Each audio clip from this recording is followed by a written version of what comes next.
So you can please chant along. Om Jnanam Timirandhasya Jnananjana Shalakaya Chakshurunmilitam Yena Tasmai Shri Gurave Namaha. Shri Chaitanya Manobhishtam Stapitam Yena Bhutale Swayam Rupa Kadammayam Tadati Swapadantikam Vandeham Shri Guru Shri Yuta Padakamalam Shri Gurun Vaishnavanscha Shri Rupam Sagrajatam Sahagana Raghunathanvitam Tam Sajivam Sadvaitam Savadhutam Parijana Sahitam Krishna Chaitanya Devam Shri Radha Krishna Padan Sahagana Lalita Shri Vishakhan Vitangsha He Krishna Karuna Sindho Dinabandho Jagatpate Gopesha Gopika Kanta Radha Kanta Namostute Tapta Kanchana Gaurangi Radhe Vrindavaneshwari Vrishabhanu Sute Devi Pranamami Hari Priye Vanchakalpatarubhyasya Kripa Sindhubhya evacha Patitanam Pavanebhyo Vaishnavebhyo Namo Namaha Shri Krishna Chaitanya Prabho Nityananda Shri Advaita Gadadhara Shivasadi Gaura Bhakta Vrinda Hare Krishna Krishna Krishna Hare Hare Hare Rama Rama Rama Hare Hare.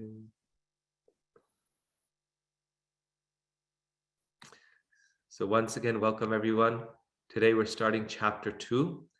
And before I share my slides, I just want to read a few verses from chapter 2 to get us in the mood, to get us to feel the feelings that Arjun is feeling right now and what's happening. So just give me 1 second here. Can you all see my screen? Text 1, chapter 2? Yes, Prabhu. Yes. Wonderful. And those of you who would like to, you're most welcome to turn on your video. I know it's helpful in the concentration if we are visible also.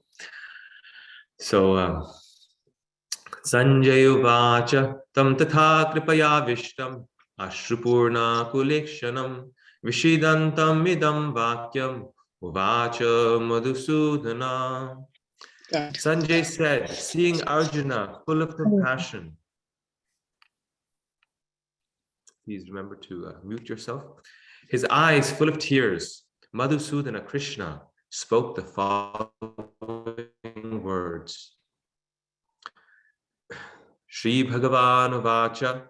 So here the key word is Bhagavan, which Srila Prabhupada spends a lot of time on. We will also discuss. Shri Bhagavan Uvacha Kutastva Kashmalam Vidam Vishame Samupastitam Anaryajishtam Asvargyam Akirti Karamarjuna. The Supreme Personality of Godhead said, my dear Arjuna, how have these impurities come upon you? They are not at all befitting a man who knows the value of life. They lead not to higher planets, but to infamy.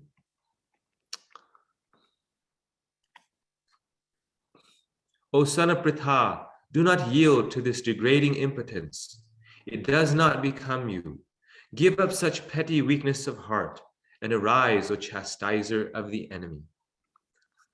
Arjun said, O killer of enemies, O killer of Madhu, how can I counteract with arrows in battle men like Bhishma and Drona who are worthy of my worship? So now Arjun is responding with his different arguments that we discussed last time, the 4 arguments. The first one was one of compassion. The second one was of enjoyment. The third is of sinful reaction. And the fourth is the destruction of the family tradition. And here it seems like he's actually giving a fifth one, which is sort of a respect for the elders, for the teachers. Prabhupada in the purport says, respectable superiors like Bhishma, the grandfather, and Dronacharya, the teacher, are always worshipable. Even if they attack, they should not be counterattacked. It is general etiquette that superiors are not to be offered even a verbal fight. Even if they are sometimes harsh in behavior, they should not be treated harshly. Then how is it possible for Arjuna to counteract them? Would Krishna ever attack his own grandfather Ugrasena or his teacher Sandipani Muni? These were some of the arguments offered by Arjuna to Krishna. So Srila Prabhupada here makes a very nice point. He says, Arjuna is asking Krishna, would you attack your grandfather or your teacher? Certainly you did not do so. So why are you asking me to fight with my superiors who are worthy of my worship? Even if they have treated me harshly, I should not treat them harshly in return. So Arjuna is now presenting yet a fifth argument. Here we find in this verse. Gurun hatva hi mahanubhava shreyo bhoktam bhaikshyamapi loke hatvartha kamam stu gurun nihaiva punjiya bhogan rudhira pradigdhan. It would be better to live in this world by begging than to live at the cost of the lives of great souls who are my teachers. Even though desiring worldly gain, they are superiors. If they are killed, everything we enjoy will be tainted with blood. So this is Arjuna's, you could say, great quality, his great virtue, that he's saying that that I am more attached to my dharma, to my virtue, than to enjoy this world, to enjoy the kingdom. And this is a famous verse where he says that whatever I will enjoy will be tainted with blood. That if I enjoy at the cost of the lives of great souls. And Duryodhana's thinking is exactly the opposite.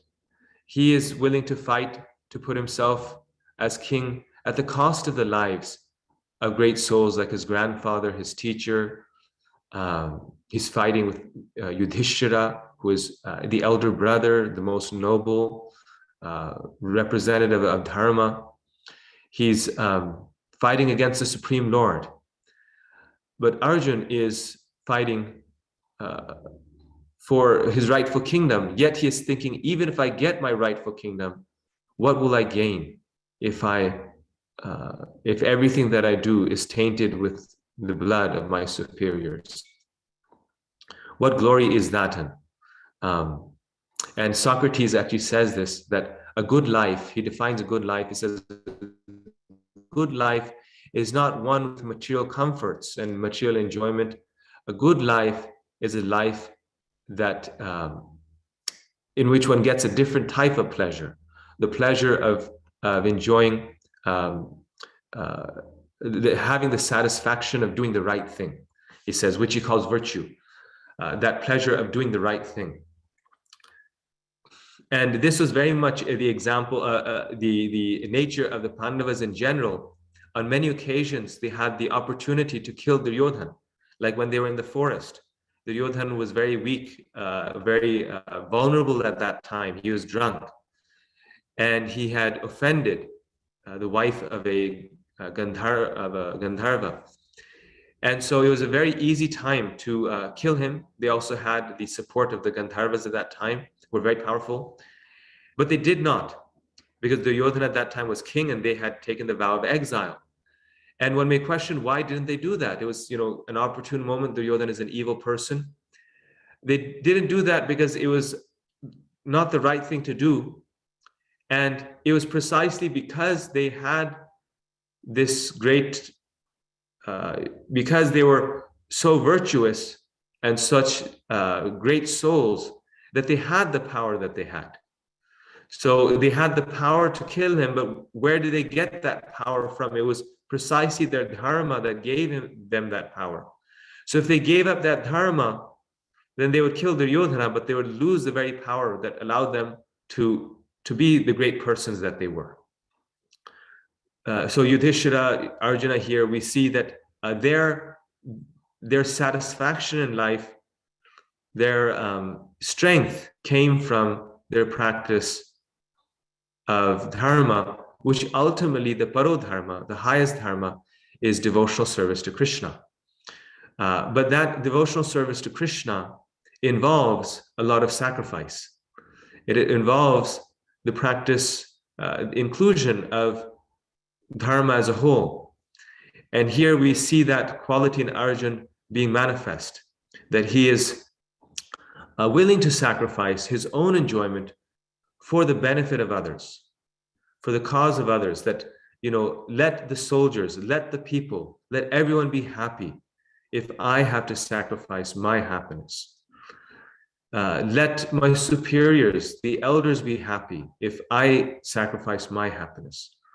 So this is again the quality of a devotee, which Arjuna exemplifies, the quality of paradukha dukhi, thinking for the benefit. The only suffering of a devotee is the suffering of others, and the only happiness is seeing the happiness of others. Then Arjuna here then realizes also, he recognizes that he also has a duty.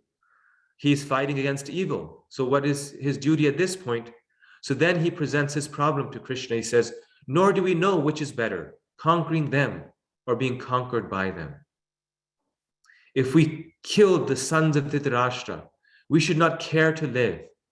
Yet they are now standing before us on the battlefield.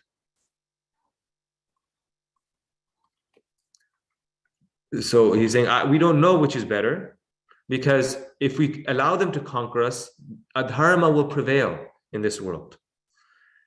We also have to do the right thing, right? This is Krishna's point of view. They are not acting. Bhishma and Drona are on the wrong side. They're not acting in line with dharma. So Arjuna is saying, yes, we don't know. Both is damned if you do, damned if you don't. If we kill the sons of Dhritarashtra, we should not care to live, because they are our brothers, our family members, and of course the superiors also, Drona and the others.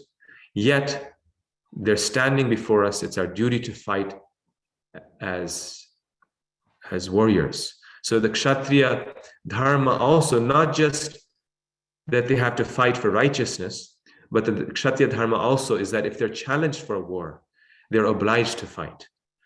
This is the Kshatriya dharma.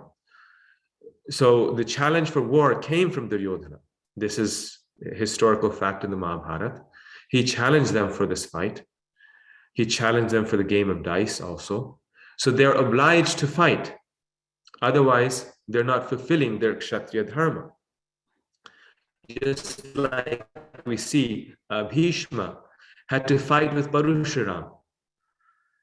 And Parashuram was his spiritual master. He was his worshipable spiritual master. But because Parashuram challenged him for a fight on the pretext of the disagreement on Amba, Parashuram wanted Bhishma to marry Amba, and Bhishma didn't want to marry her. He wanted to keep to his vow.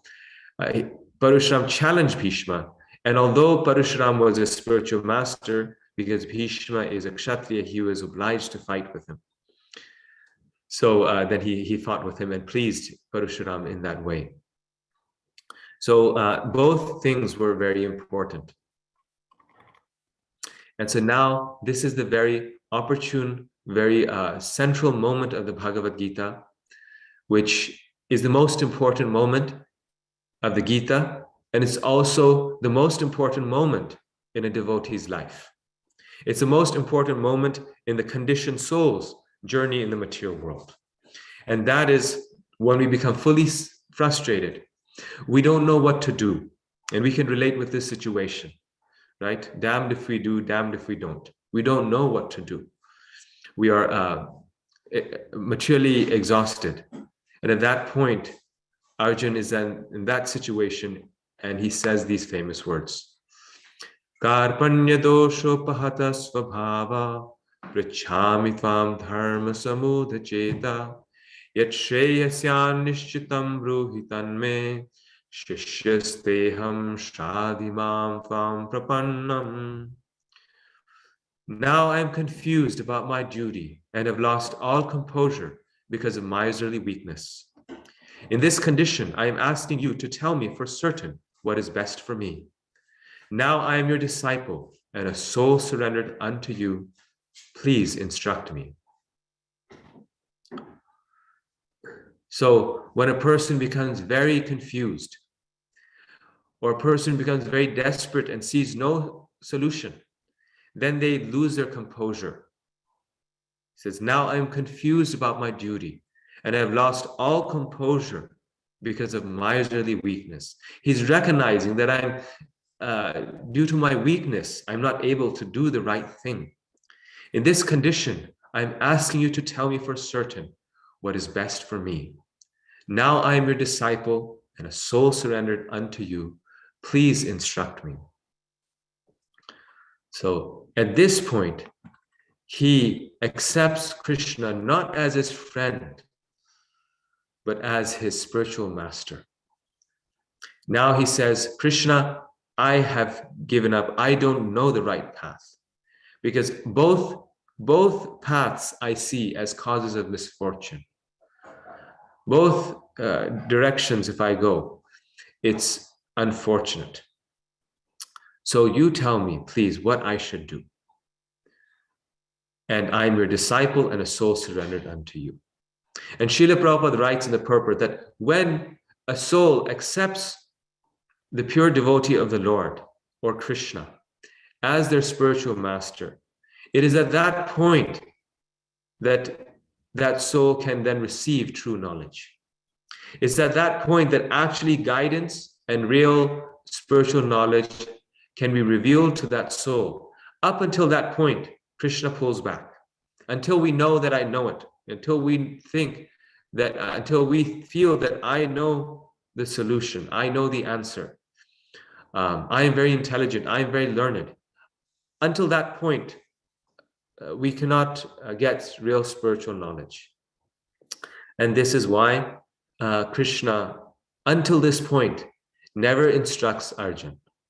He jokes with him and he says, "Oh Arjun, how has this miserly weakness come upon you?" He questions him. How is it that you, this great warrior, the son of Pandu, have now become fearful of fighting? So he makes him think, but he never tells him anything. He never tells him what to do, because another great lesson is we should not instruct until someone is willing to listen. Because Arjun, until that point, is feeling he knows the answer. He gives Krishna all the good arguments and he says, I know I should not fight. But when he realizes that no, after kind of conversing it in his own mind, that no, I also cannot not fight. I actually don't know what's right to do. I need guidance. I need Krishna's or my spiritual master's guidance. Then Krishna responds. So this is actually when the Gita begins. Can you all hear me clearly, or is it I got a message that my internet is unstable? We can hear you now, Prabhuji, clearly. I see. But there was some disturbance before? Yes, Prabhu, quite a few times. I think the signal is so powerful. Yeah, but it was not too long, Prabhuji, only little bit time, and then it was normal again. Okay. You have low bandwidth, Prabhu.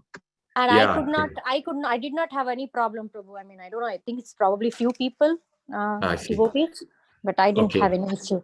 Yeah. Okay.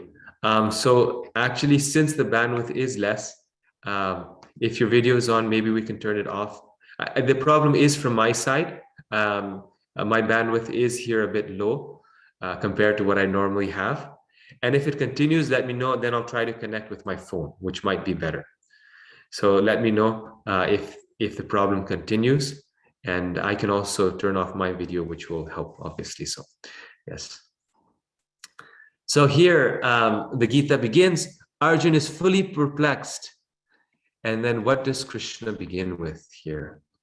Well, a few more verses from Arjuna. He says, I can find no means to drive away this grief, which is drying up my senses. I will not be able to dispel it, even if I win a prosperous, unrivaled kingdom on earth, with sovereignty like the demigods in heaven. So Arjuna is in a state of true grief.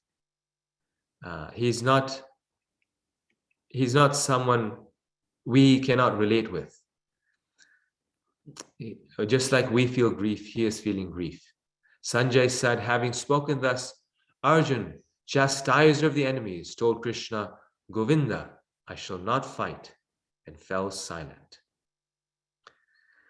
So this is one verse that I want to particularly point out. And that is that we just read that Arjun is saying to Krishna that I don't know what is the right thing to do. I am confused about my duty. I need guidance, and I'm your disciple. Please instruct me. Arjun just accepted Krishna as his guru and said, you instruct me. And now 2 verses later, he is telling Krishna, I shall not fight. Govinda, I shall not fight, and fell silent. So this seems like contradictory behavior. On one hand, he's asking, and then 2 verses later, he says, this is what I'm going to do. I'm not going to fight. Why is Arjun doing this? He's intelligent enough, and he's a disciple. He was the best disciple of Drona. He knows how to be the best student. So why is he doing this? This is because the Acharyas explain that it is the duty of a disciple to express their mind and their opinion to the spiritual master. And then if we express our mind to the spiritual master, then the spiritual master can instruct us properly. So here Arjuna is expressing his mind to Krishna, but like he has just said, he's asking Krishna for guidance and saying that you tell me what to do and I will do that. So both things must be there. Following does not mean blind following. Following a spiritual master doesn't mean we don't express our desire, our heart to the spiritual master. We must inquire, and we must also present our doubts, like Arjuna expresses his 4 doubts, his 4 arguments not to fight, and then allow the spiritual master to respond. But then when the spiritual master responds, then Arjuna, you'll see, he asks for further clarifications, but he does not then give his opinion after that. Then he's a submissive student. So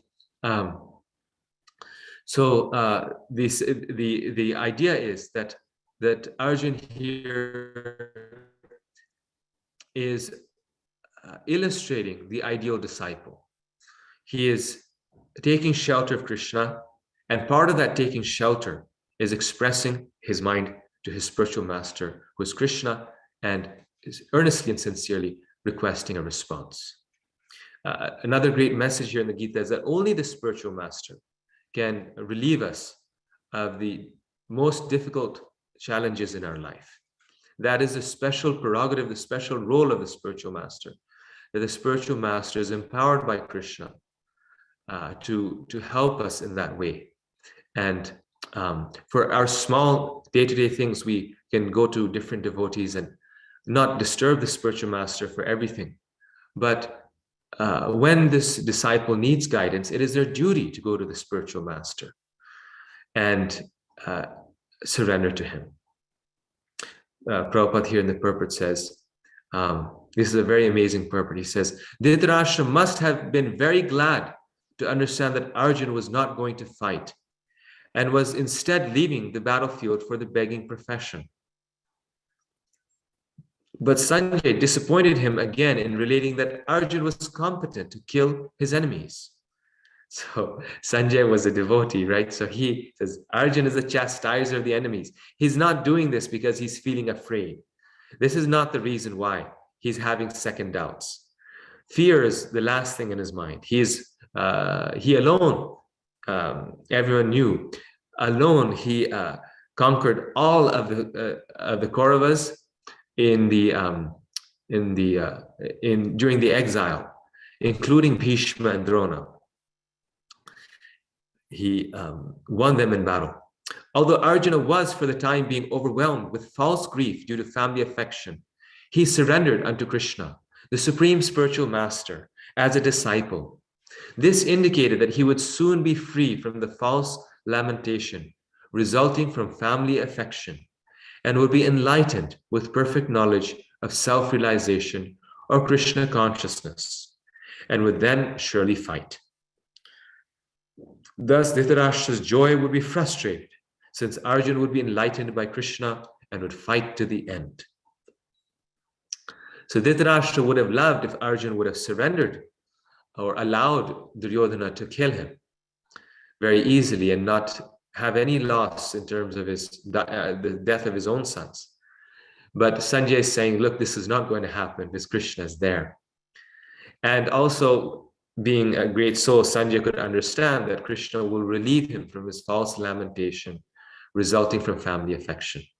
So most of us, many of us, we experience a lot of family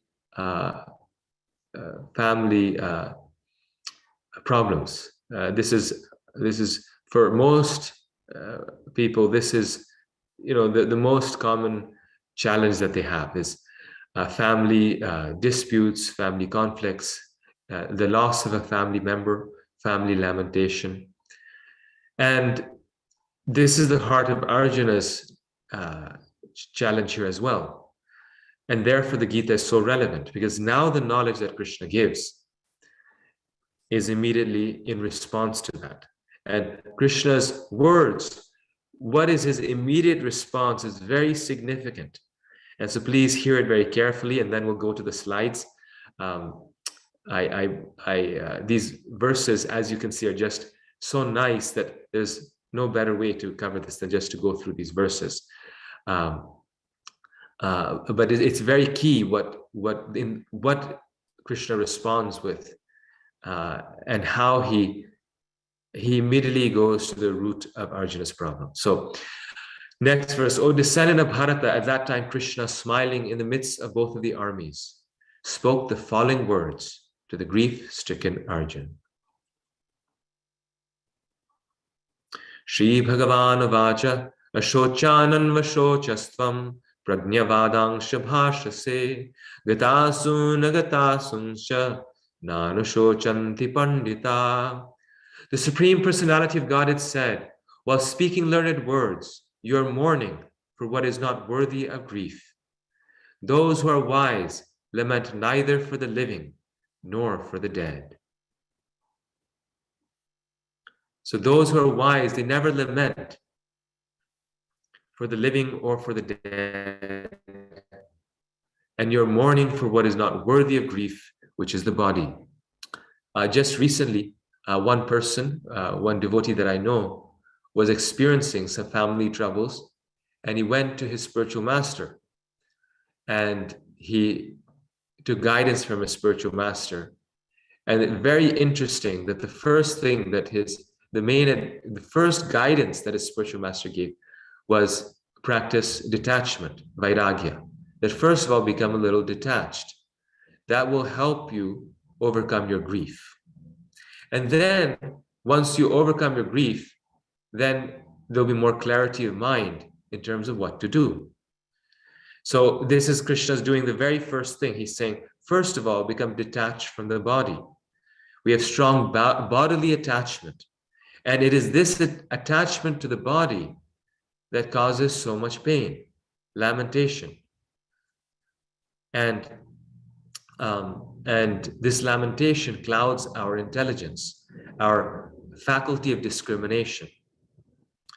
And then what does he do? This 12th verse and the rest of chapter 2 Natvevaham jatu nasam natvam neme janadipa nachaiva na bhavishyama sarve vayam mata param. Never was there a time when I did not exist, nor you, nor all these kings, nor in the future shall any of us cease to be. So the first thing Krishna does is he starts to give knowledge of the soul, that you are not this body, your relatives are not this body, but they are the spirit soul. So give up your attachment. Give up, first of all, rise from the platform of lamentation. And once you rise from the platform of lamentation, then think clearly. Context is so important. We must see that Krishna is not speaking here. This discussion here on the soul has nothing to do with whether or not Arjun should kill his relatives. That whether or not the discussion of the soul is no justification here for killing others. He is referring and responding to Arjuna's grief. He's saying you're in a state of grief, you're in a state of lamentation, you're struggling, but rise above the lamentation and do that by recognizing the nature of the soul. Then yes, later on, then he points out that that one should only, because you know this knowledge of the soul, therefore stand up and fight. But there is it's not a correct connection to make it as a direct response to the reason why Arjun should fight. Yes, your attachment is stopping you from doing the right thing. So therefore, first understand the nature of the soul. That is Krishna's point. And then the last verse that I'm going to read, very, very famous verse. This is one of your verses for memorization. Dehinosmin yatha dehe kaumaram yovanam jara tatha dehantara praptir dhirasatra namuhyati. As the embodied soul continuously passes in this body from boyhood to youth to old age, the soul similarly passes into another body at death. A sober person is not bewildered by such a change. So here it is. Krishna immediately begins to talk about the soul. That the soul is traveling within this body. We have changed so many bodies in this life, but we are still the same person. We are still the soul. And therefore at death, this soul will move into another body. So there's nothing to be bewildered. There's no reason for lamentation. And here also in this verse, Krishna presents what is the most powerful argument for reincarnation and for the eternality of the soul. And this is an argument. It is a statement, but within this statement, there's an argument that's hidden, which is the most a very powerful argument. He's saying that, of course, reincarnation exists. He's making an argument that at death, we move into another body, because even in this life, we are changing bodies. This is something that we can observe with our own senses. In this very life, we have changed 4 or 5 bodies. Why? Because Prabhupada gives this example most often. Every 7 years, every single cell in the body changes. Medical science tells us every 7 years, there's a new body. And if you look at medical journals today, they say every 10 years, every single cell in the body changes, including your brain cells. So every 10 years, you have a completely new body. And this is an argument you can use with anyone on the street. You can, when you're preaching, or especially to newcomers. Modern science confirms this. There's a new body. There's even a new brain. And in that way, there's a new mind. Just like, imagine there's a completely different body after a person has, body and mind after a person has lived 20 years or 30 years. Imagine baby Trump and President Trump. Completely different people. Baby Trump could not even lift a glass, and he couldn't even talk. And then that same baby, 70 years later, 50 years later, whatever, is the president of the United States. Now is speaking at different venues and living in the White House. So everything has changed about that person. They have a completely new body. Their mindset has changed also. Maybe baby Trump was a very friendly, loving person, and not so much now. Completely changed. But he knows that he's still the same person. But the body is completely different. Who can say it's the same body? But he knows he's the same person. Similarly, in this life, all of us have changed bodies, but we know we're the same person. So if we're changing bodies even in this life, then what tells us that at the end of life, we will not change into another body? Reason tells us that the soul will change into another body, and what we call death is just a sudden change of body. So Krishna doesn't answer Arjuna's question about whether or not he should fight, but he starts to speak about the knowledge of the soul, and that is his first answer. So now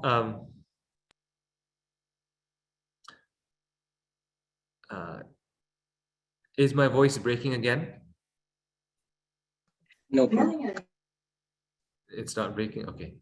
So now, just as something very interesting, I want to share this with all of you. This is just a one or two slides from my course that I teach in ethics here.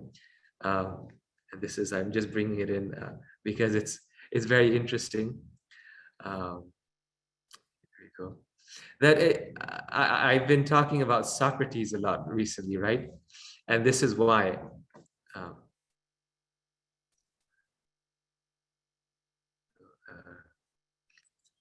We all know the story of Socrates, that Socrates was a philosopher. He was Brahman realized, Prabhupada said. He knew the knowledge of the soul. And what's very interesting is that Socrates himself was a soldier before he became a philosopher. So Socrates and Plato are the biggest names in Western philosophy. One philosopher, Wittgenstein, he said, all of Western philosophy is footnotes after Plato. Because they were Brahman realized, they when you have true knowledge, spiritual knowledge, then that's what actually, that knowledge is so special that becomes such a revolution in society. But all it was that they were Brahman realized. So Socrates was actually a soldier, very much like Arjuna. And he would teach and preach in Athens. And because he was a soldier for Athens, he was always very loyal to Athens. He never left Athens. And so when Socrates was teaching and preaching to his students, eventually he began influencing many, many young minds. A lot of young people became influenced by Socrates. And the leaders of Athens started to see him as a threat, because Socrates was giving real spiritual knowledge, and they wanted the youth to be materially engaged, like Prabhupada says, right? That Prabhupada also was seen as a threat by many materialists, because Socrates was making them less materialistic, and the whole kings and leaders, they wanted their citizens to be, very sensual, very materialistic. So they accused Socrates for poisoning the mind of the youth. Very, apt accusation for great souls, that he was poisoning the mind of the youth, and therefore he was supposed to be put to death. Now, for Socrates, Socrates himself was not shaken by this news. He knew that this was going to come, and anyway like this. But all of his disciples were greatly shaken by this news, and they began lamenting, because they greatly loved Socrates, particularly his student Plato, who's sitting here in this image. This is Socrates in the middle. This is Plato. He could not bear seeing his teacher die. And what they had done is they said that Socrates would have to drink poison and die as a result of drinking poison. This was he got the death penalty basically. So all of his disciples, the news that Socrates was going to be tried and killed, because Socrates was a soldier, he was connected with the government, people loved him. He got that news before the verdict was given. And at that time, all of his disciples, they tell Socrates that just leave Athens, like many people do to avoid being tried. They flee the country.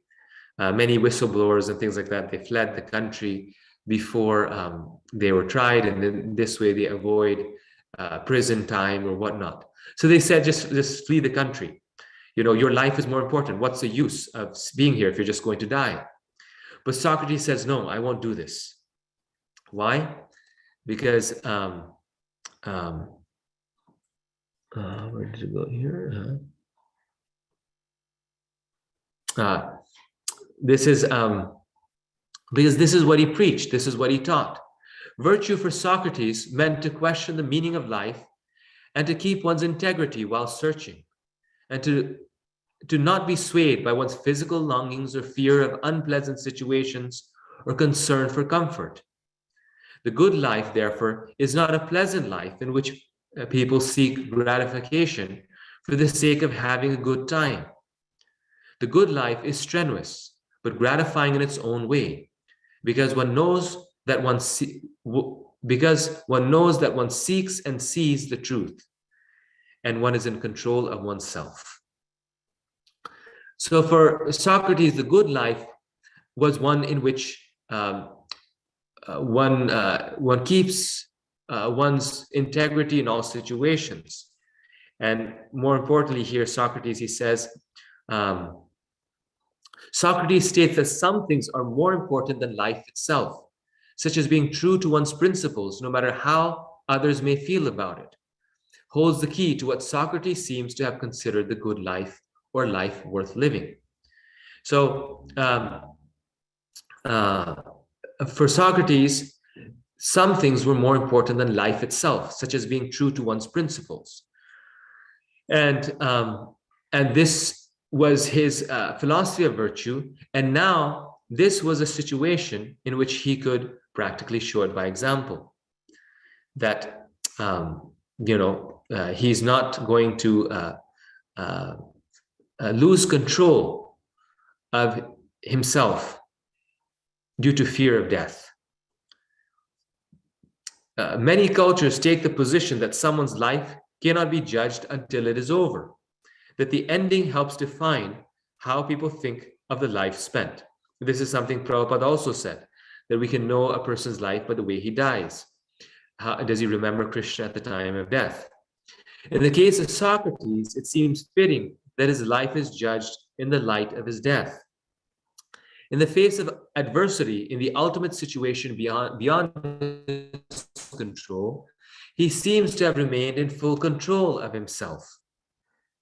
This is another reason that Socrates has become not just a philosopher's ideal, but also a human role model, because he faced injustice with courage and rationality. So this was unjust, but Socrates faced this injustice with courage and rationality. So he remained in control of himself. He is therefore a human role model, and he decides therefore to stay in Athens and drink the poison. This is virtue, right? This was the right thing for him to do. But now all of his disciples were lamenting and begging him, telling him, don't do this. And then Socrates begins to, help his disciples. And what does he do? The first thing that he talks about, and this is in Plato's dialogues, is he tells his disciples the knowledge of the soul. Right? And this is something Prabhupada also mentions about the life of Socrates. When he's given the pot or the, what is it called? The hemlock, the poisonous hemlock He tells everyone, he says, catch me if you can. I am not this body, but I am the eternal soul. And he also chastises his disciples. He says, why are you grieving? Don't you know? Haven't I taught you that I am not this body? I am an eternal soul. So why are you grieving? For my death. You know that I don't die. You know that I won't die. And by that time, Socrates was 70 years old. So in some ways, he had lived a full life. 70 is not really a full, I mean, he was a very healthy man. He could have lived easily another 20, 30 years. But still, he was a 70-year-old man. And he was not afraid of death. So very interesting here that when Arjun is full of lamentation, he's grieving, then the first thing that Krishna does is he tells him the knowledge of the soul. That knowledge of the soul does not justify violence, does not justify the war, but it's the knowledge that is necessary to give up lamentation and do the right thing. In the same way, here, Socrates is facing an injustice, is facing death.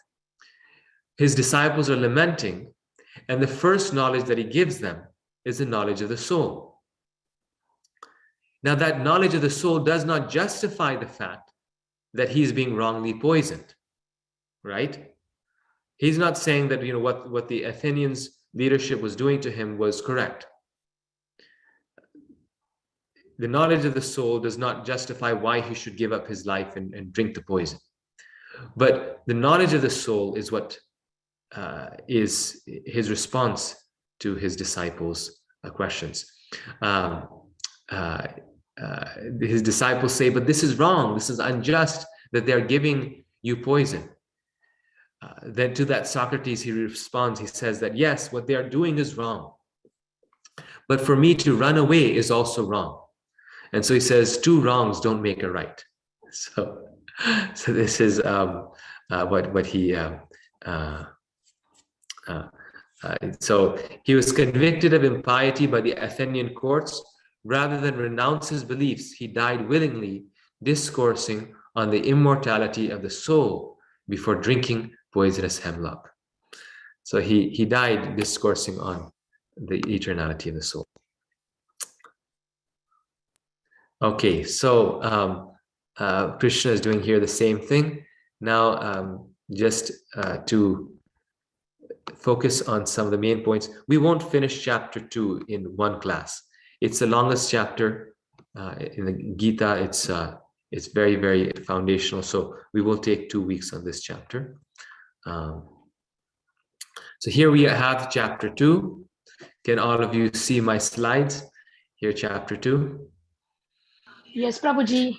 Yes, Prabhu. Yeah. Okay.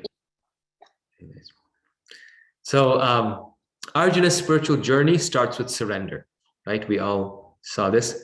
The knowledge of the Gita is given to him, and his spiritual journey begins when he surrenders to Krishna.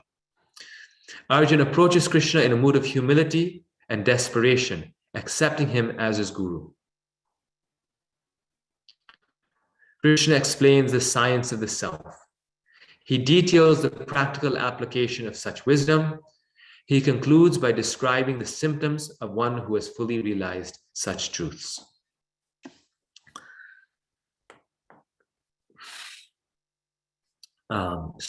This is what chapter 2 is. He talks about the soul. He responds to some of Arjuna's arguments against enjoyment. And then he also describes the qualities of a great soul, which he does many times in the Gita, and he does so in chapter 2 as well. So in this chapter, like all the chapters of the Gita, Krishna speaks of Sambandha, Abhideya, and Prayojana. And this is the way how we can divide this chapter in 3 parts. Sambandha is knowledge of the self. So he starts with the knowledge of the self. This is, Sambandha means the knowledge of our relationship with God, and that begins with the knowledge of the self. Abhideya is the practical application of this knowledge, which is that Arjuna should act on the platform of the soul and recognize what his duty is, what's the right thing to do. And the third thing is then, well, if you know this knowledge of the soul and you act on that knowledge, then these are the symptoms of one who has realized this knowledge. So then he describes the symptom of one who has realized the knowledge of the soul. So this chapter is dealing with the first topic of the Gita, which is who am I, the Atma. Of the 5 topics, this is the first topic. And it directly deals also with the conclusion of the Bhagavad Gita, which is, as souls living in this material world, we are performing activities within the jurisdiction of time, although we actually belong in the spiritual world with God. So knowledge of the fact, or realizing the fact that we belong in the spiritual world with Krishna begins with knowledge that we are a spiritual soul. If we're the material body, then how is that possible? So this is the breakdown of the first 9 verses that we read. In the first 3 verses, Krishna responds to Arjuna's confusion with strong critical words. Krishna is joking with him, he's chiding him, he's making him wake up. And when Krishna speaks those strong words, then that gives Arjuna an opportunity to really tell Krishna his challenge. Arjuna restates his previous arguments and then becomes confused. He therefore surrenders to Krishna in the mood of a disciple, setting the proper example. He then honestly expresses his mind to his spiritual master, saying, Govinda, I shall not fight. Then Sambandha. A truly wise person does not mistake the body to be the soul. So this is what is Krishna's basic instructions on the soul. All these verses that can be summarized as, a truly wise person does not mistake the body to be the self. The individual soul eternally exists and the body constantly changes. Therefore, one should not abandon his religious duties due to bodily attachments. So he gives us knowledge of the soul. Krishna restates and strengthens his points. One must execute his duty regardless of bodily inconvenience. So he then tells Arjuna the famous verses, Matra sparshastu kaunteya, shitoshna sukha dukkha, that, knowing this, that you are a soul, don't shy away from doing your duty because of bodily inconvenience. Why? Because you're not the body, you're the soul. Again, this is not an argument for why you should fight. This is an argument as to why we should not shy away from doing something that is troublesome. It is an argument for doing our duty in spite of the fact it being inconvenient. Just like we saw in the case of Socrates, where he's saying the knowledge of the soul for him is not a reason why giving him poison is correct, but it's a reason why he should not be afraid of taking the poison and doing his duty. For the soul is eternal, and the body is temporary. 16. The soul cannot be killed, and the body cannot be saved from death. So also recognizing the nature of the world, that you can never kill a person, you can never kill the soul, and you can actually never save the body from death. No matter how much we try, we cannot save our body from death. Therefore, Arjuna should not shrink from the necessity of him fighting in the war. So these are texts 14 to 25, the next section of chapter 2.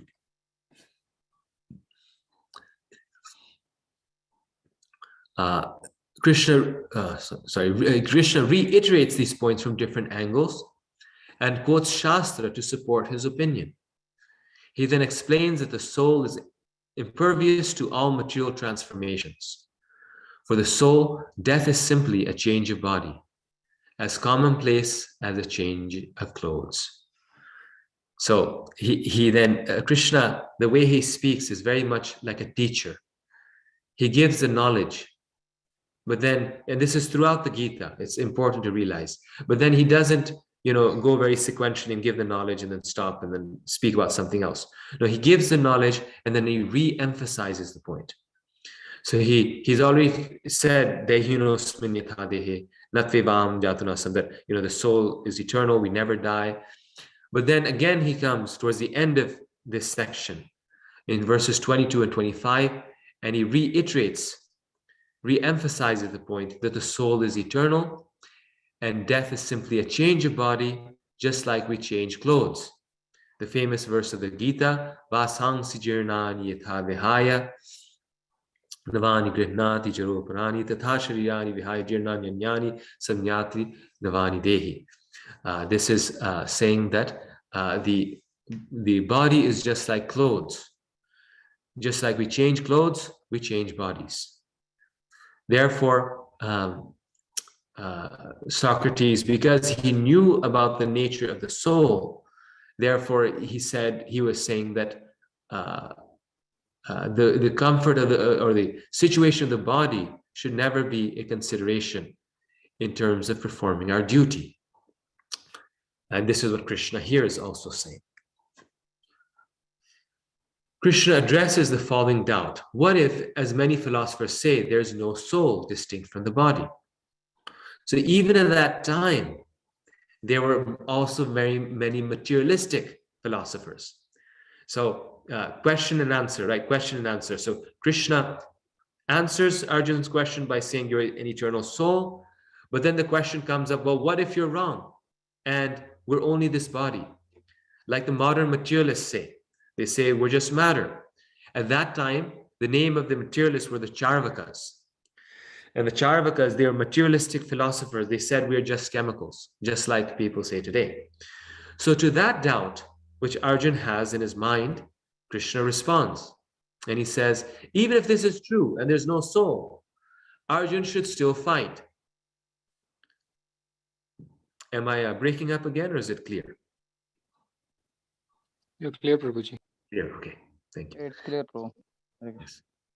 Even if this is true, Arjuna should still fight. If the soul is not a distinct entity and is simply a product of matter, it will dissolve again into matter after death. And again, that matter will be reformed into life. Thus, death generates no loss. So this is true freedom from fear. We can see here that death generates no loss, that there's no reason to be afraid of death. This is the point, because even if we're not a soul and we're simply matter, then this matter gets transformed again and again, right? The law of entropy. Matter itself gets retransformed. So if we are just matter, then if we're a matter in the form of a body or a matter in the form of chemicals on the ground, then what is the difference? We're chemicals anyway. Like Prabhupada in the purport to these verses, he writes that no one cries for the loss of a bag of chemicals, right? When, we might get a little disturbed, but if like someone drops a bottle of milk, they say, okay, the milk is gone, it's gone. So if we are just chemicals, then also we have no reason to grieve, because chemicals are just chemicals. And these chemicals are in a constant state of transformation. I remember when I was a student in England, then right next to where I was living, next door, was Bert. This was in Oxford. He was living on Divinity Road. That was where our place was. And next to our townhouse, there's adjacent to that, there was many students, devotee students. We were sharing rooms there. Next to us, there was Bert. He lived in his house there. And he was 96 years old. He had fought in the Vietnam War at that time. So this Bert was my neighbor, like, what was it? Maybe like almost 20 years ago. And he was 96 at that time. So he had seen both world wars. He had fought in the Vietnam War. He was like, he had seen, but he was an atheist. So he was an atheist. And one day Bert was going on his routine walk down the street. He was like, his big activity for the day was walking down the street to the coffee shop. And he'd go to the coffee shop, and there he would meet some of his friends there that he knew for like 40 years. And then he would walk back. And the whole walk was like maybe less than a 5-minute walk.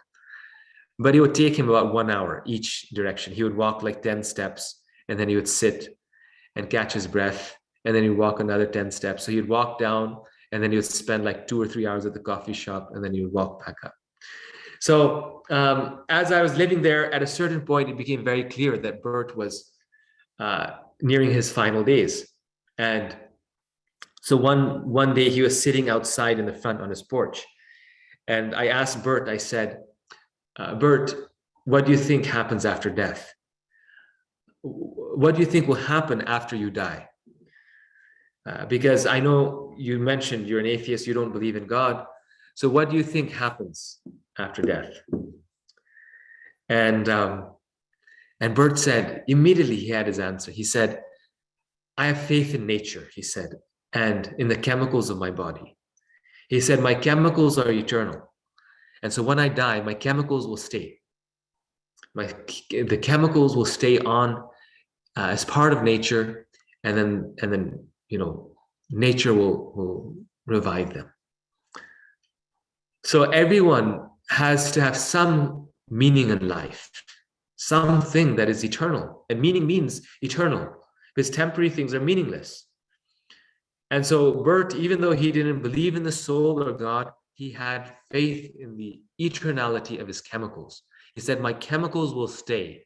That was the key point. They will stay. And in that way, he took satisfaction at that point. So here, he was like a Charvaka philosopher, and here Krishna is giving that viewpoint to Arjuna. That even if you don't believe in the soul, well, then you have to have some philosophy of life. And that means that you are chemicals. But matter is never created or destroyed. This is a law of entropy. And that means your chemicals will stay forever. They're just going to get transformed. So still, what reason do you have for not doing your duty, for not doing the right thing? And what reason do you have to grieve? Because there's no death for these chemicals. So very interesting point, and Bert taught me a great lesson. And then actually a week after that, Bert died. He was in some ways a pantheist. And that's why Prabhupada said that actually there's really no atheist. We're either personalists or impersonalists. A devotee is someone who believes in the personal form of God. A non-devotee is someone who believes in impersonal laws of nature. They still believe in something absolute. They just believe in nature, which is impersonal. Very few people are actually, if any, are actually atheists.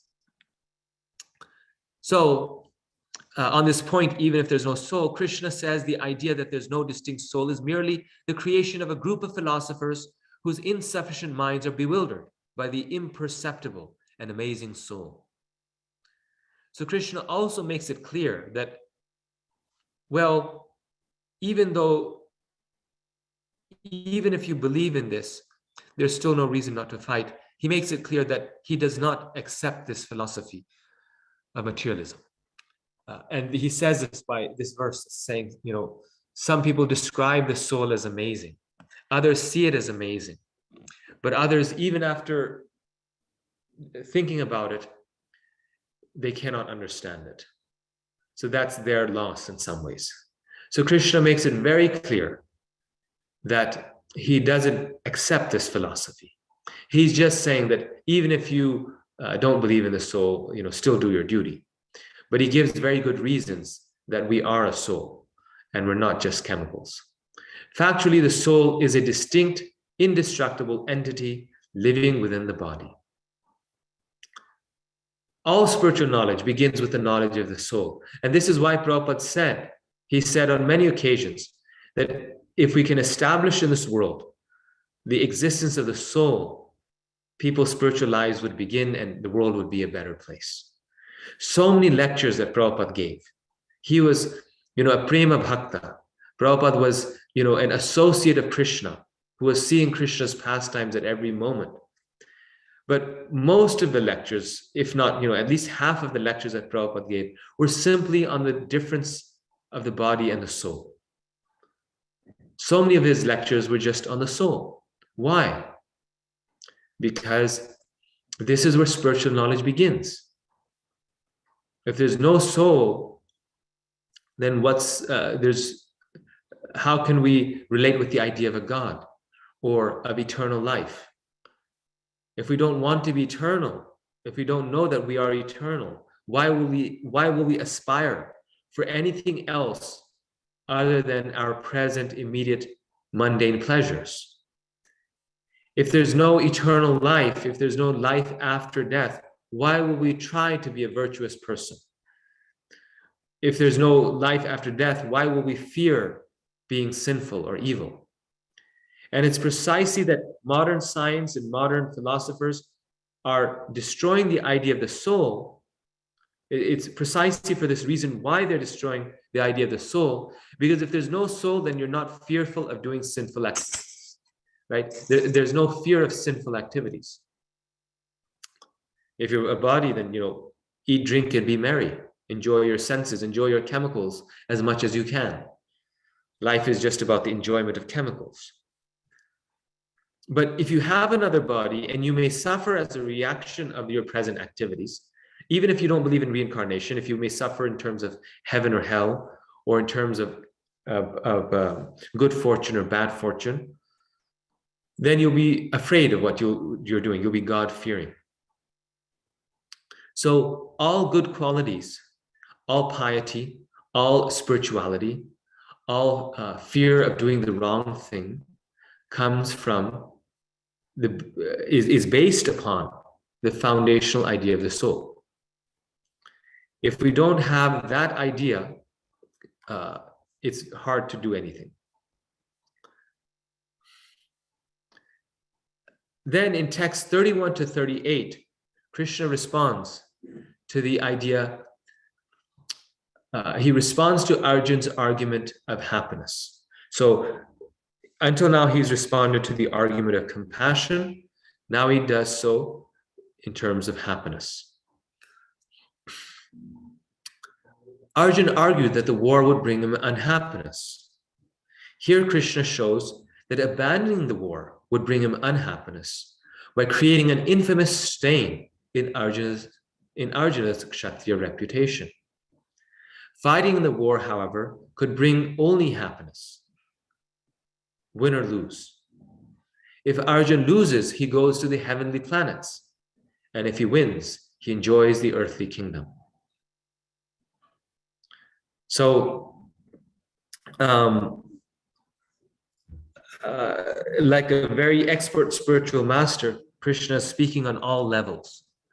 This is not the reason why Arjun should fight.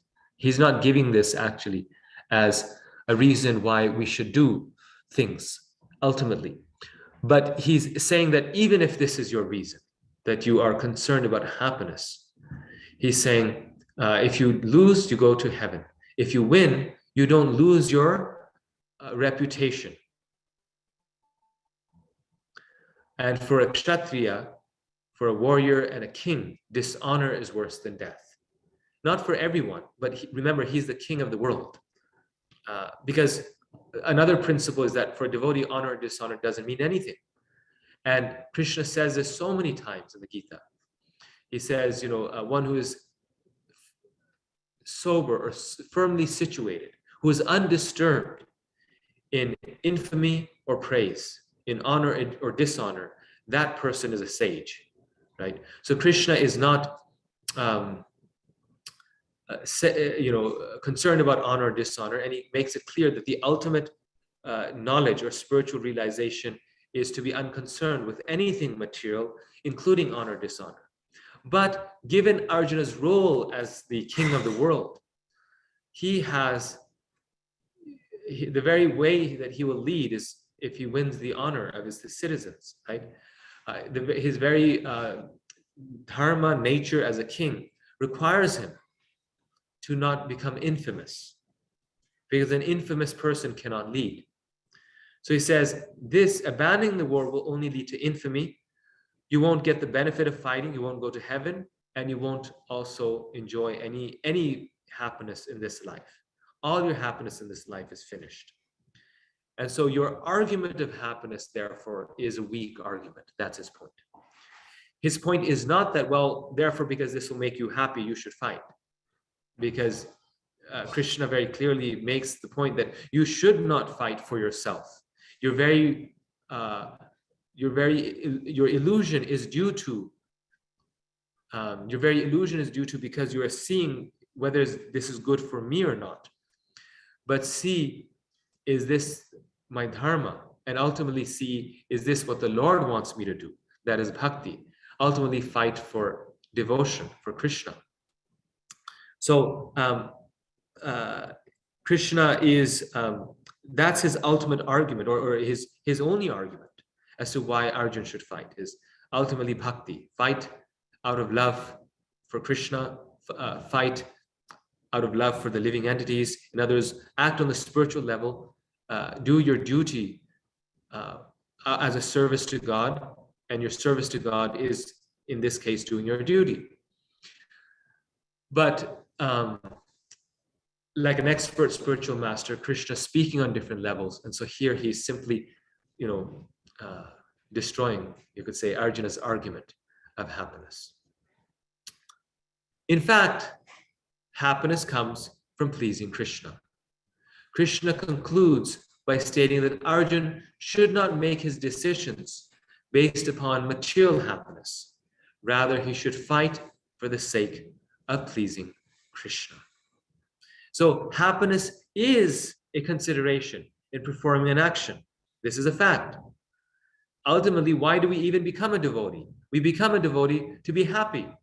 And Krishna says in the Gita, he says the very definition of pure devotional service is susukhum kartam avyayam. It is something that is joyfully performed. If we're serving Krishna purely, then naturally we will be joyful. Because in our service to Krishna, we will find so much joy. In seeing Krishna's pleasure, we will feel happy. So, Arjuna's material calculation of happiness is not a reason, should not be the basis of his decision. But happiness should be the basis of his decision, and the only happiness that he will get is by pleasing Krishna. By pleasing Krishna, he'll get the highest happiness. And therefore, this is his response to Arjuna's happiness question, which he says, well, if you want to be happy, then please me. And that will lead to the highest happiness. Okay, let me see. I think this is maybe a good place to stop. Yes, we have quite a few more, and we don't. So next time we will start again with chapter 2. It's again, as I mentioned, it's a very long chapter, so I don't want to burden you too much with too much reading this chapter. So now we can open it up for questions, comments. Those of you who have questions, comments, please raise your hand through the Zoom screen, and we will take that one by one. Okay, so sorry, Prabhuji, again I did not edit my name. If I am the first yes to go. Okay, please. So Prabhuji, this is Vinita Gandharvika Devi Dasi. So Prabhu, my question is very, very basic question. You were telling there were 5 reasons for Arjuna to not to fight, right? Can you repeat those reasons again? And are those all answered in the 2nd chapter only? Everything like by Krishna? Yes. Very good question. So, yes. So, Arjuna's 4 doubts, his 4 arguments for not fighting were compassion, enjoyment, sinful reaction, and destruction of family traditions. And then the 5th one, the 5th official one, is indecision. That Arjun could not decide what to do, and therefore he says, therefore I just won't fight. The indecision was also one of the reasons that he was using to not to fight.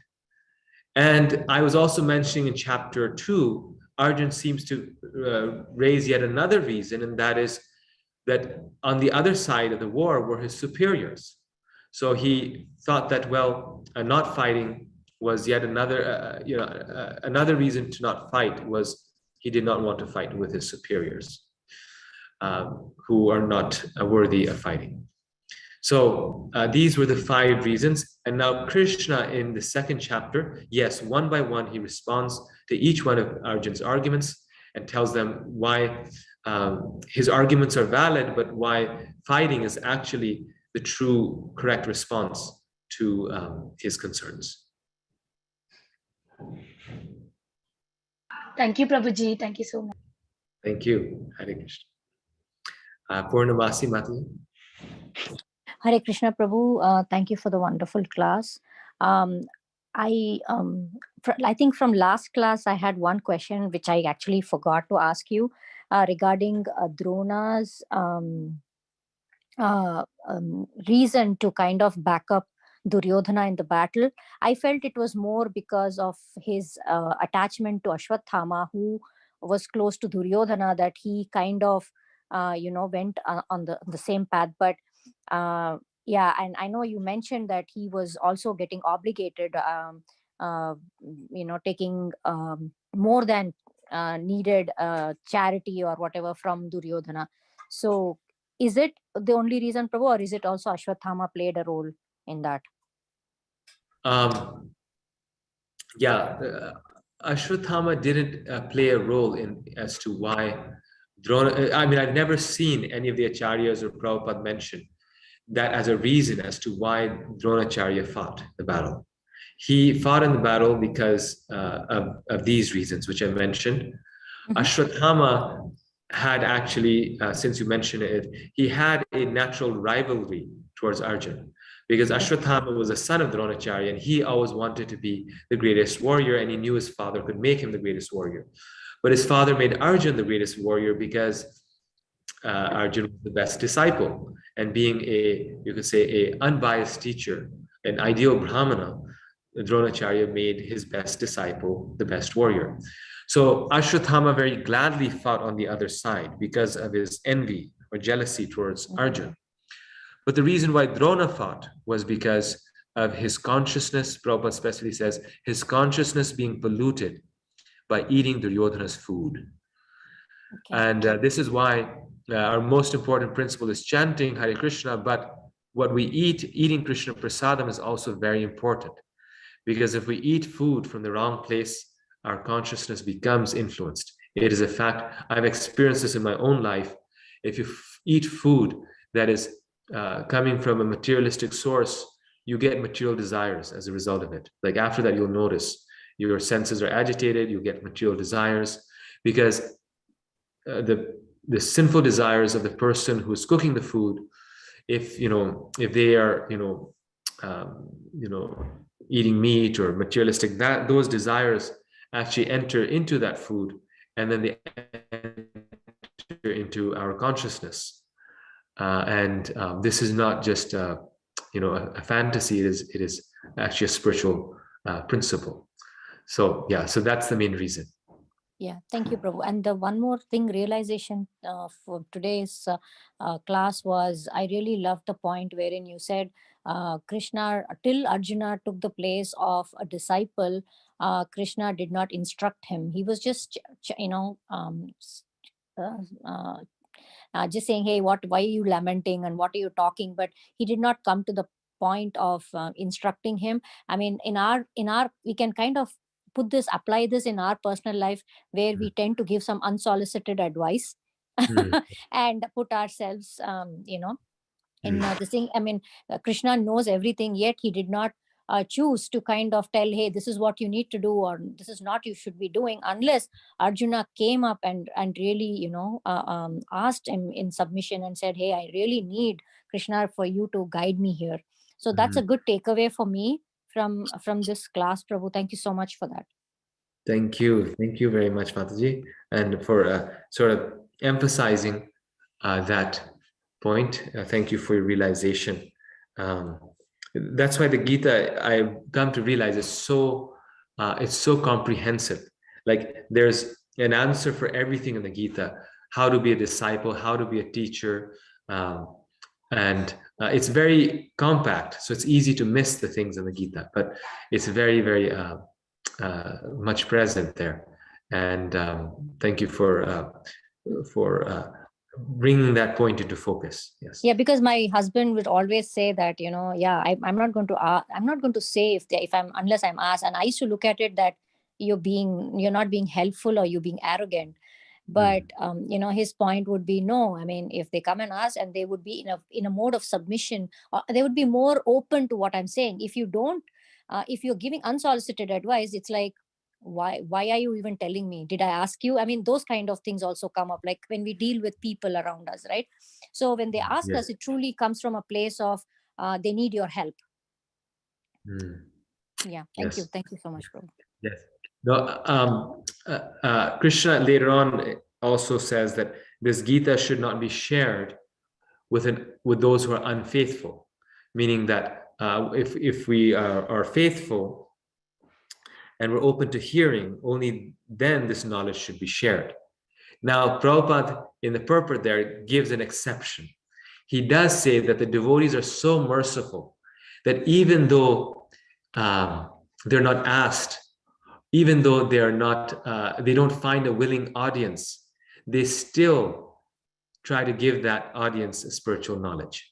So to this point now, since we're discussing it and getting into it, I would actually say that, well, there's one exception to that, and that is mercy or compassion. That in the case of, for example, Jaga and Madhai, they were not seeking Lord Nityananda's advice. They were not seeking spiritual knowledge, but Lord Nityananda purposely and also almost forcefully went and gave them Krishna Bhakti, showed them the right path. So in some ways, both things are true, because the devotees are more merciful than the Lord. So if we are seeing someone going down the wrong path, we may still choose to help them, to try to instruct them, even if they're not ready. But the point here is more in terms of us, that we won't get the full knowledge and the full benefit of our spiritual master's association unless we take this role, that I am a soul surrender unto you, please instruct me. Because then the spiritual master can really instruct us. Then the spiritual master will truly tell us. If we still feel we know better, they may not instruct us. And it also is telling us that, well, very deep knowledge, the detailed knowledge about the intricacies, for example, about the glories of the holy name, that can only be given to a willing audience, not to those who are faithless. But that's the key instruction. But at the same time, the devotee is so merciful that he breaks this rule and tries to help out of his mercy, even if not asked. So there's a slight, you could say, we can qualification also there. Ashta Sakhi Charana Mataji. Hare Krishna Prabhuji, Tanvat Pranam, Jai Shri Prabhupada. Thank you so much for the wonderful class.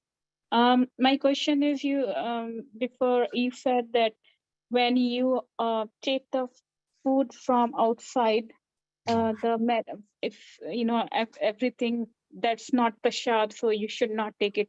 What about if people are making food and then offering to Lord, but also they have the sinful desires within themselves? So what will happen in that case? Well, that depends on our level of advancement. If our advancement is not any much more than them anyway, it won't affect us too much. But we see, like Gaur Kishore Das Babaji Maharaj, he would not eat food cooked by householders unless they were pure devotees, because he saw them as even if they were pious and they were vegetarians, all these, he would not, because he found them to be very lusty, and they had very lusty desires in their heart. Any material desire in their heart, he could sense in the food. And you find many great devotees in our movement and also in the past, in terms of acharyas, who would only cook food that they themselves cooked by their hand. We find this in Lord Chaitanya's pastimes, that a Brahmana came to his home and he would only cook food that he cooked himself. And Lord Chaitanya, Nimai at that time, would keep eating it, and he would have to keep cooking again. He would not even let Jagannath Mishra and Shachi Devi cook for him, not because they were not advanced enough, but because just to make it simple and to make sure that the consciousness is not affected, he just said, as a general rule, that I'm just going to eat food that I myself cook. So it depends on our level of advancement. The main thing for us, I think the relevant point for us, is that the devotee doesn't obviously transgress it by eating at restaurants, and which many devotees do these days. They just well, it doesn't have onion and garlic in it, and it's it's a nice sandwich, let's just buy it and eat it. That's the thing that we avoid. Now, sometimes devotees have to eat at programs that are done by devotees and or organized by devotees, and the host is really trying their best to keep everything very clean, has used new pots, and they're holding the program in their home. They're starting to become devotees. In such a case, one can eat it, because one is respecting the principle of trying to always have prasad. One is training others, but for the purpose of preaching, one is accepting prasad in different homes, like Srila Prabhupada himself did. But you could say just the kind of the whimsical eating here and there, that is something which we can avoid. And when we become very advanced, we won't want to eat certain food, because we'll be able to sense the consciousness. And at that time, then we have higher standards. But until that point, if we cannot really tell the difference, then we don't have to worry about that so much. Thank you so much, Prabhuji. Thank you. I hope that answers, yes. Yes, Any Prabhuji. other questions or comments?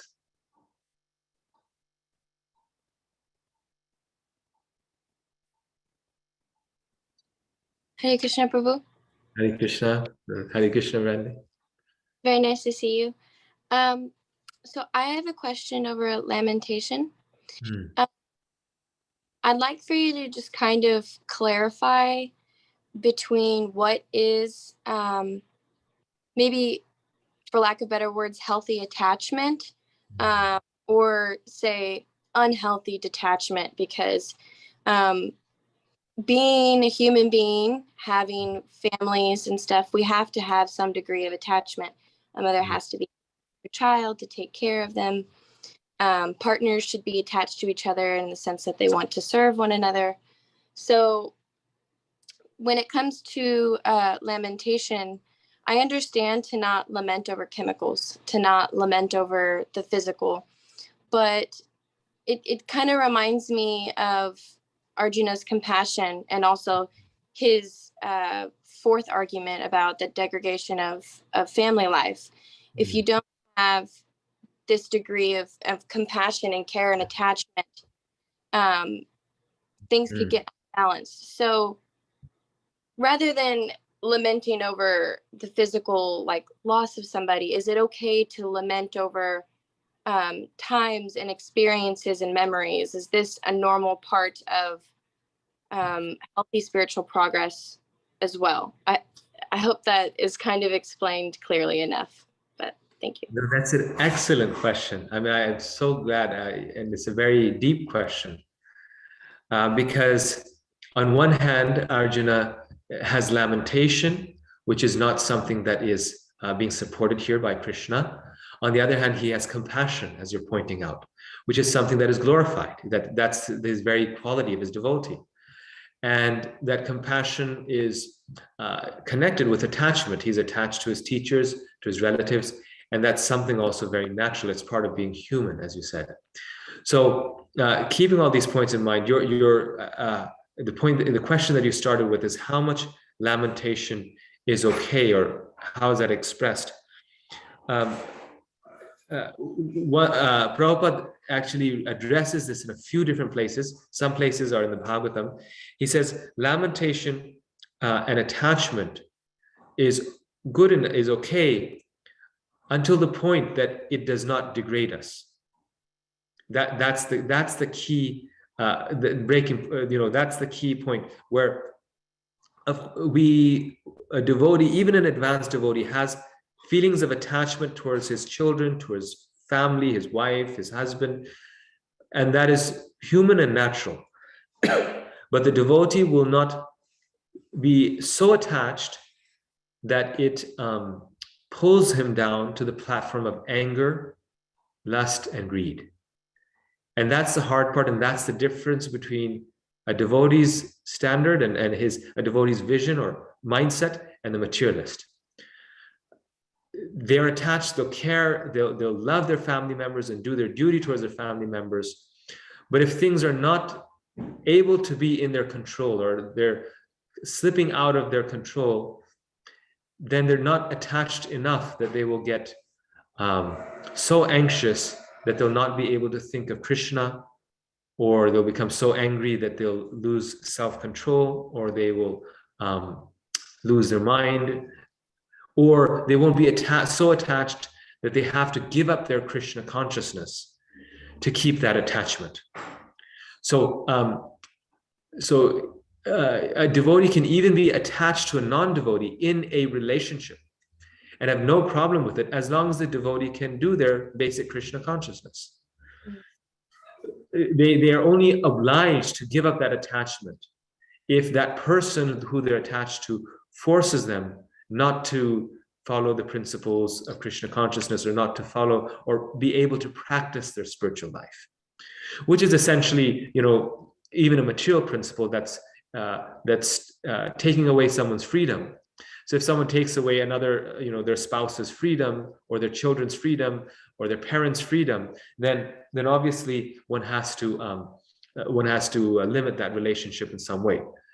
So as long as they're free to practice bhakti, they don't see anything wrong with that attachment. Thank you. That actually really clarifies it, because it's kind of a blurry picture. Otherwise, look at it closer. I just want to say, for myself, I can see greed being a very big problem, because I get greedy, kind of like how Arjuna may have had some greed, in the sense that his desires were to not fight because he didn't want to hurt his family members. But it's not about what I want. It wasn't about what Arjuna wanted. It's about what Krishna wants and what he has planned for all of those other people. He had planned to liberate, everybody else on the other side of the battlefield. And likewise, when we lose somebody we love, we might want them around still, but Krishna has bigger plans. So that is giving me something to work on. Thank you. No, very nice point. And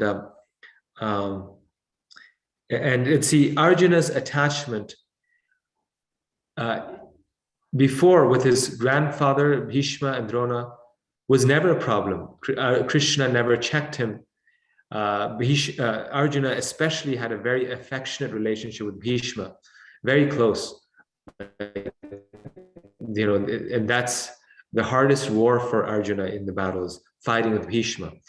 Because there's just Bhishma is a pure devotee, Mahajan, Arjuna is a pure devotee, and they would have these loving exchanges. And Krishna is Arjuna is never asked to reduce that attachment. But the time when Krishna chastises him is when he says that, oh, this attachment is degrading you now.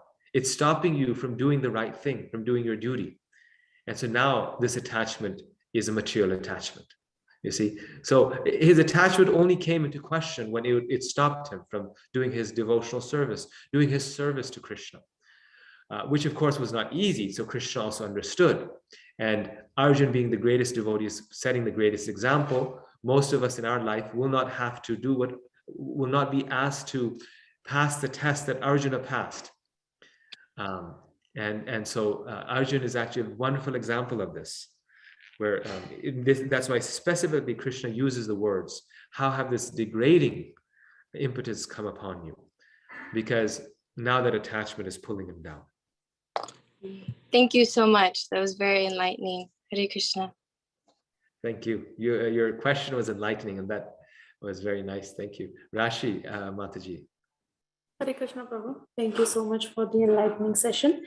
I have a very basic question. We say, and it's Krishna also says that the soul is eternal. So when somebody dear to us leaves the body, it doesn't give me solace that when I say the soul is eternal and it will be there forever, because we, like, at least I am at the bodily conception of life, and we get attached to the bodily conception of the other person. So we will certainly miss them in that body, right? It doesn't help me. Somebody comes and say that soul is eternal and it never dies. So what are your thoughts on that, Prabhuji? Anything you can shed some light there? First of all, it may not seem that it helps, but it does help. Because when we really love someone, we love them because we miss them, but we love them also because we want to see the best for them, right? If we love them, our concern is the reason our grief is there is that, are they okay or not? Will they be fine or not? So the knowledge of the soul helps us realize that they've gone to another body where they are prospering.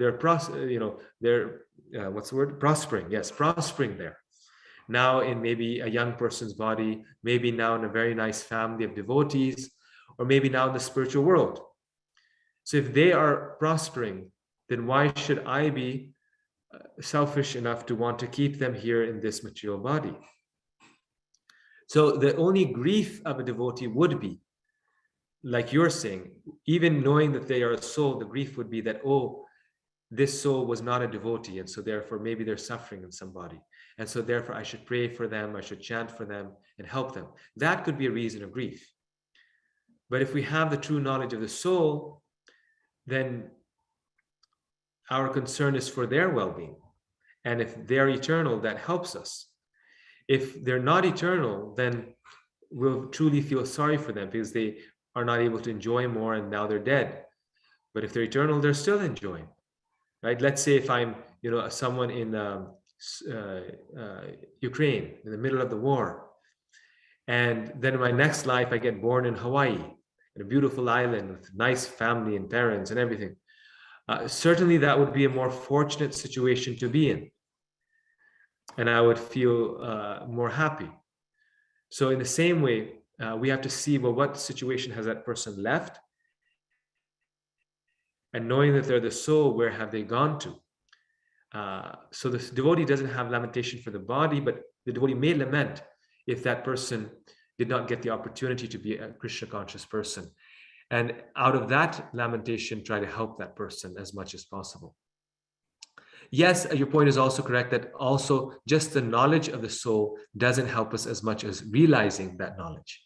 And that's where the chanting comes in. This is why chanting is so important, because chanting gives us the spiritual happiness that can replace the material distress. And it gives us the realization that we are a soul, which gives us more strength than simply the knowledge of the soul. There's something to know it, and there's something to realize it, and to be able to act on that level. And the reason why we are not feeling that relief is because we know it, but we haven't realized it, because we're not living on the platform of the soul. If we were really living on the platform of the soul, we could actually see their soul and see, oh, they're very happy. This is where they're at. So more chanting, more service to Krishna, more absorption in the spiritual can help us realize that, and it may help in the grief.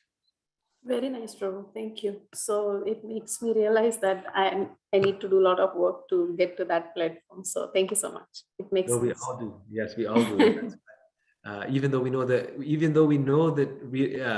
the philosophy of the soul, and this is actually a very good general point that you bring up, that we all know the philosophy of the soul, yet we still act for the benefit of the body all the time. Where myself, I think I'm pursuing material things, always taking care of my body, but not of my soul, because though we have the knowledge, we are not realizing it. And the method of realization is bhakti yoga. So that's why knowledge of the soul and bhakti yoga are almost virtually inseparable. Okay, Prabhuji, thank you. Thank you. Thank you very much. Any final question, comment? Prabhu, you just spoke about this lamentation and grieving over the soul, right? But if the grief comes from a point where I am missing the person, having that association or exchange, does that become selfish or materially motivated if you're feeling from that angle? No, that's not materially motivated. But the point is that the welfare of that soul can help us recover from the grief. So we're missing that person, that is natural.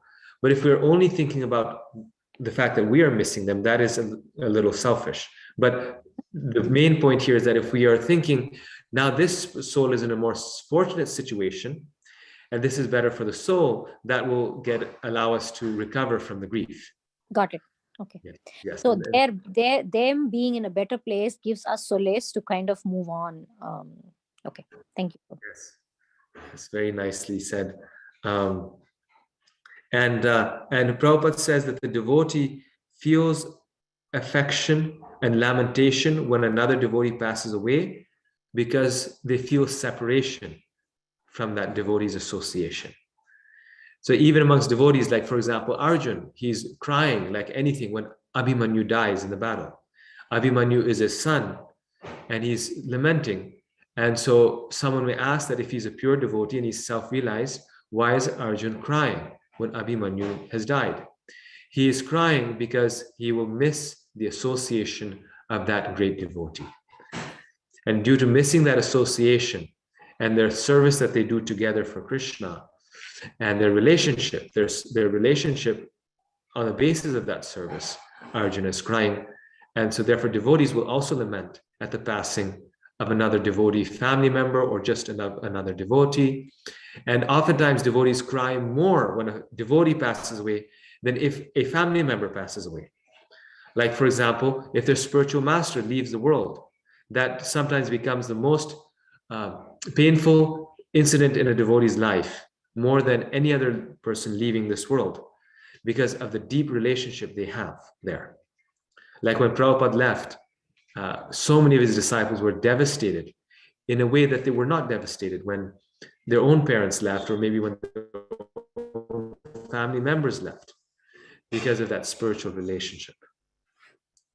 Although that relationship stays on the spiritual level, but still one misses that association. Yes. Makes sense, Prabhu. Thank you so much. Thank you. Thank you. Brandy, you have a commenter? I just want to say that I hope Krishna had mercy on sweet Bert's soul for just being able to associate with you and that conversation you had with him. That's just not coincidental timing. And I'm really glad that you shared that story. Well, actually, I was the least of devotees there. That house where I was staying had 5 rooms, and each room the devotee was staying there, some of them being senior devotees. And so some of those devotees gave him prasad from time to time. Like, he was a neighbor, so they would take him some cookies, prasad and cookies, or those things. So I'm sure that's the thing. He was a very nice man. He got the blessings and the prasad from these other devotees. And everyone remembered him. Actually, when he passed away, we did a little program for him in our home. Well, when we did programs, we remembered him at the program, and we chanted for him and sang a song for, bhajans for him. So that's the beauty of this, the Agyata Sukriti, right? That just by the good fortune of living next to a house that was occupied by a group of devotees, he got so many blessings. And this is why devotees are auspicious, and they give blessings to people who wouldn't otherwise receive it. So, yeah. Thank you. Last question by Champaka Sakhi Mataji, or comment? Hare Krishna Prabhu, thank you so much for an enlivening class. I wanted to ask you exactly what is the definition of a lamentation, number one. And second question, is it okay to lament for a devotees association? Like I have read this also, Ramachandra Sangha Mage, Narottama Das. Yes. And I've heard the whole pastime of Narottam Das, and I was so absorbed in that how Narottam Das is in so much separation with Ramachandra. So yes. Actually, you make a very nice point. Just like there's always a spiritual counterpart to something material, and always a way to spiritualize a material emotion. Lamentation can never be given up, but it can be replaced by lamenting for devotees. Materialist is lamenting, devotees lamenting, but the devotees lamenting due to separation with other devotees, and Krishna also. Lord Chaitanya was always lamenting out of separation from Krishna. So that is actually the true perfection of lamentation. We actually have to lament for devotees, lament for the association of devotees, miss their association. We have to miss their association and seek their association, because in fact that is the highest emotion one can have. Because unless we seek out their association, how will we make spiritual progress? And if we do, we can go back to God so fast, a moment's association with a pure devotee of the Lord. And therefore, great devotees used to lament for the association of other devotees. Yes, and as Brandy points out, the only material emotion we cannot use in Krishna's service, Prabhupada says, is envy. But lamentation we can. So, that is very nice. A lamentation is, as far as a definition, is a grief due to separation. So grief due to separation from a devotee is good, and grief due to separation from a non-devotee is also okay, but like we said, it should not be so much that it leads us on the wrong path. okay, Prabhu. Thank you so much, Prabhu. Thank you very much. Thank you everyone for your very kind attention. I want to keep these classes, these sessions every week at 2 hours exactly. So we're at 2 hours, and it's, I think, a great time to stop. I'll send out the homework for this week, and next week we will finish chapter 2 and maybe get into chapter 3. Oh, Hare Krishna. Hare Krishna. Thank you, Prabhuji. Hare Krishna. Dandavat Pranam. Thank you. Hare Krishna.